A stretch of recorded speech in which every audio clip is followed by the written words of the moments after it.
30 times up, 30 times down. This B-24 pilot once counted 400 holes in his airplane coming back from a mission in the South Pacific during World War II. But in between his time in the sky, he would read one particular book.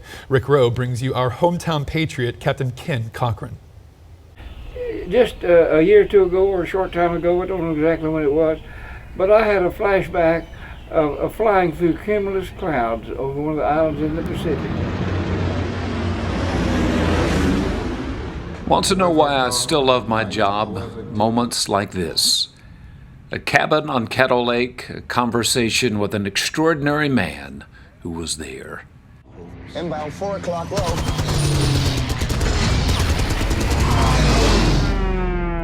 Ken Cochran was a pilot on a B-24 Liberator, preparing those islands for invasions, Tarawa, Iwo, the Carolinas. We were small in numbers, and the Zeros would come in, and they took out one or two of our planes on every mission. All pilots were to be killed. If they were coming down in a spare chute, they'd shoot them.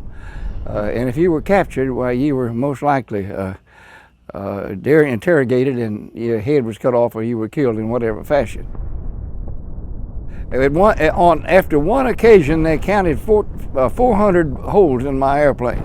Well, you get to a point where you just don't really think that you're going to be able to make it.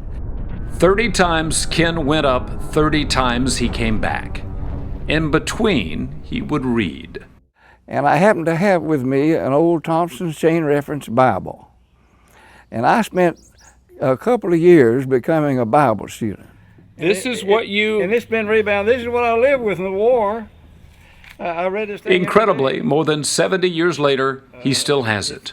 The book that Ken believes saved his life, and after the war, constantly guided him.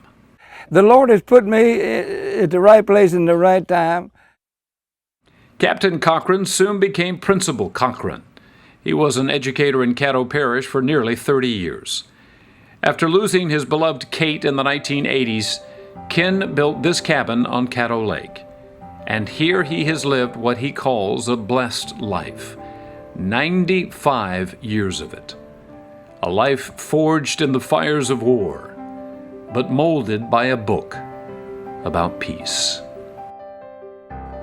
All things work together for the good of those who love the Lord.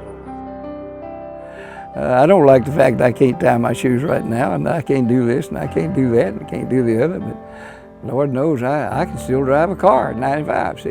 So, thank you, Lord. And look where you lived.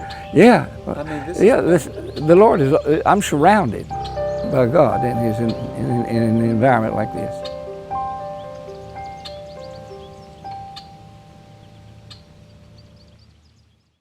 Just a few years after doing that story, Ken Cochran passed away. He was 101 years old.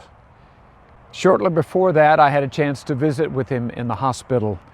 Nothing had changed. That smile, that personality, that wit, that deeply embedded faith, and that love for God and country. It was all there.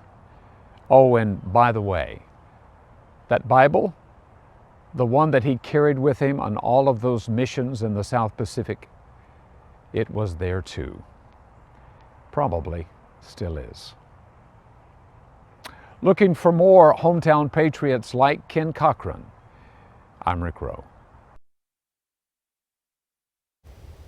And if you'd like to nominate a hometown patriot, go to ktbs.com/hometownpatriot or send an email to hometownpatriot@ktbs.com.